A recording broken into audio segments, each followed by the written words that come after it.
उत्तर प्रदेश अपनी वैकेंसीज को लेकर के फिर से चर्चा में है और चर्चा में इसलिए है क्योंकि पहली बार चर्चा में नहीं है और मेरे मुस्कुराने की वजह बिल्कुल समझ चुके हैं। जो कैंडिडेट्स उत्तर प्रदेश में अपनी वैकेंसीज का इंतजार कर रहे हैं वो पहली बार तो कर नहीं रहे हैं। 2018 के बाद से उत्तर प्रदेश में कोई भी शिक्षक वैकेंसी नहीं आई है।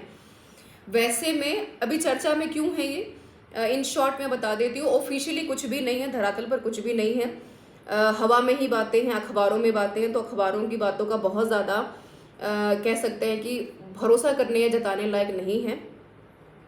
बात आ रही है 1.5 लाख वैकेंसीज आने की और भाई अगर आप 7 से 8 साल बाद अगर 1.5 लाख वैकेंसीज निकाल भी देंगे, जहाँ पे अब मान के चले कि 1.5 करोड़ कैंडिडेट्स बैठे हैं इंतजार में, तो कोई बहुत बड़ी बात तो इसमें है नहीं।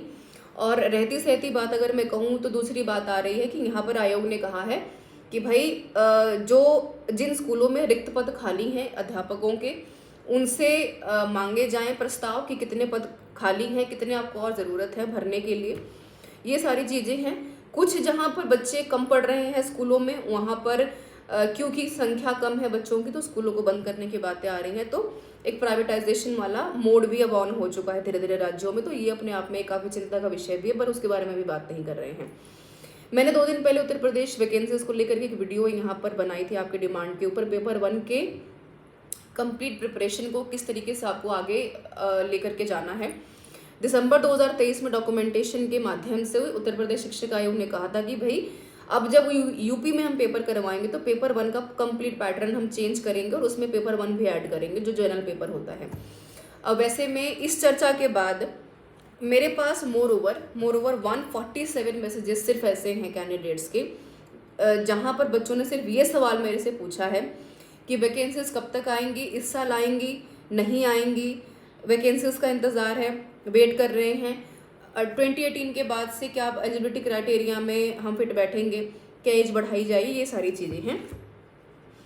इन सारे कमेंट्स को पढ़ने के बाद जितना आसान है पढ़ देना, लेकिन किसी की मनोस्थिति को पढ़ना उतना ही ज़्यादा मुश्किल है। अब यूँ मानिए कि 2018 के बाद इतनी बदतर हालत, जितनी ज़्यादा कह लें कि उत्तर प्रदेश में कैंडिडेट्स अपनी बातों को और अपनी मांगों को मनवाने के लिए धरने पर बैठे हैं।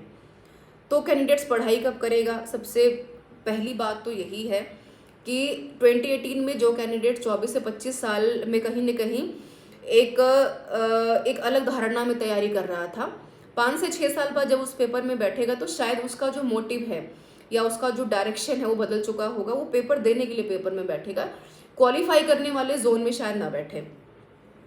ये अपने आप में बहुत बड़ा क्वेश्चन है। इसके अलावा अगर हम बात करें तो 2018 के बाद से 2021 से लगातार शिक्षक आयोग के ऊपर काम चल रहा है, जहां पर केवल ये बात रखी जा रही है कि शिक्षक आयोग बन रहा है, नए अध्यक्ष की चुनाव की तैयारी चल रही है। यहाँ पर बहुत चर्चा में रहा कि भाई अक्टूबर में बन जाएगा, अक्टूबर में नई वैकेंसी आ जाएगी, पर कोई भी वैकेंसी देखने को नहीं मिली है। वैसे में अगर अध्यापकों की बात करें, हम जैसे अध्यापकों का केवल एक ही काम है, आपको पॉजिटिव तरीके से मोटिवेट करना किसी भी तैयारी को लेकर के, ताकि कैंडिडेट जिस जोन में तैयारी कर रहा है उसका मनोबल टूटे ना। लेकिन इतनी बदतर हालत के बाद जब कैंडिडेट महीनों नहीं सालों इंतज़ार करता है और वैकेंसीज देखने का मौका नहीं मिलता है, तो जो थोड़ा बहुत एक पॉजिटिविटी बनी रहती है वो इतने प्रेशर में आ जाता है कि कहीं ना कहीं उसका जो मनोबल है वो टूट जाता है और उसको लगता है कि तैयारी करने का कोई फ़ायदा नहीं है। इसकी जिम्मेदारी कौन लेगा? क्या सरकारें यहाँ पर जब वैकेंसीज निकालेंगी तो एज क्राइटेरिया में छूट देंगी?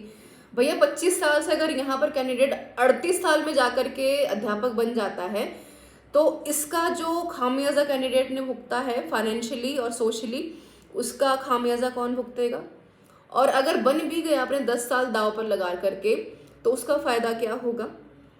इन सारे सवालों के जवाब और बहुत सारे ऐसे क्वेश्चंस अगर देखा जाए तो लोकतांत्रिक देश में अपनी ही बात को और अपने ही हक के लिए जब धरने पर बैठना पड़ता है और उसके बावजूद भी कोई भी उसके ऊपर एक्शन या रिएक्शन सरकार नहीं देती है, तो ये अपने आप में काफ़ी ज़्यादा नाराज़ करने वाला है। जो युवा कहीं न कहीं देश के भविष्य की बात करता है, पूरे भारतवर्ष में देखें, पूरी दुनिया में, भारत जहाँ पर सबसे ज़्यादा जनसंख्या, सबसे ज़्यादा युवा पीढ़ी एग्जिस्ट करती है, ऐसे देश में युवाओं को निराश करने की जो वजहें हैं वो सरकारों के पास कम नहीं है। मैं किसी पर्टिकुलर गवर्नमेंट की बात नहीं कर रही हूँ, कुल मिलाकर के सेंटर में कैंडिडेट है, उसका भविष्य है, अपने भविष्य के लिए लड़ रहा है, और जब वो लड़ रहा है तो लोकतंत्र के बारे में कैसे सोचेगा। ठीक है, तो जैसे जैसे प्राइवेटाइजेशन बढ़ रहा है तो प्राइवेटाइजेशन की तरफ जाना युवाओं की मजबूरी है, क्योंकि सरकारें वैकेंसीज नहीं दे रही हैं। या तो युवा तैयारी करेगा, या तो धरने पर बैठेगा, या तो प्राइवेट नौकरी करेगा। और कितनी सैलरीज दे दी जाती हैं, अगर आप 10 साल बाद ज्वाइनिंग कर भी लेते हैं सरकारी या प्राइवेटाइजेशन की तरफ जा करके प्राइवेट जॉब्स में, तो कितनी सैलरी आपको दे दी जाती है, और उस सैलरी तक पहुंचने के लिए कितना स्ट्रगल हमें करना पड़ता है, उसकी शायद बात सरकारें नहीं करना चाहती हैं। इस वीडियो के माध्यम से मैं सिर्फ आपको कमेंट्स ही नहीं बता रही हूँ, बस मेरी एक रिक्वेस्ट आपसे ये है कि आपको अगर मौका दिया जा रहा है, मिल रहा है, तो जुड़ करके कम से कम उन सरकारों से अपने फ़ायदे की बात रखिए, क्योंकि अगर आप अपने फ़ायदे की बात नहीं करेंगे तो हालात दिन ब दिन बदतर ही होंगे, उनके सुधरने की कोई आशा नज़र नहीं आ रही है।